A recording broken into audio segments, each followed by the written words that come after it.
Trump Jr. just made a rookie mistake in response to the anti-gay Baker ruling and everyone is laughing.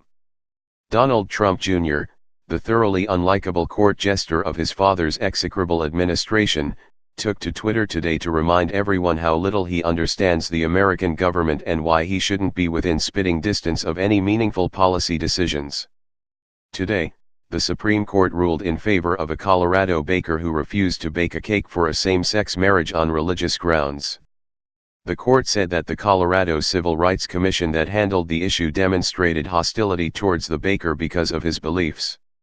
The ruling is considered narrow because the specific nature and details of the case make it unlikely that it will set a strong precedent and leaves open the possibility that future bakers in similar situations could lose their cases. Today's decision is remarkably narrow, and leaves for another day virtually all of the major constitutional questions that this case presented. It's hard to see the decision setting a precedent, said CNN Supreme Court analyst Steve Vladeck. Shortly after the narrow ruling was announced, Trump Jr. rushed to Twitter to state that the 7-2 vote didn't seem narrow to him. Of course, as stated above, narrow simply refers to the fact that the case does not set a broader precedent, and has nothing to do with the actual margin in the vote split. The president's son was so eager to paint the ruling as a massive victory for the religious right that he ended up blasting out his ignorance to his almost 3 million Twitter followers.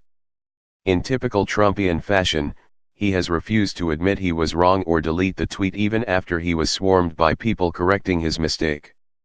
Instead, he dug in his feet and tried to paint the use of the word narrow as a liberal trick. While it's funny to see Trump Jr. get slammed for ignorance, it's also a sobering reminder that the people with some of the most power in our country right now have no idea how our government works.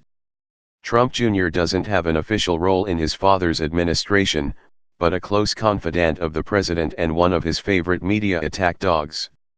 One can't help but pine for the days when our president and those around him actually knew what they were doing.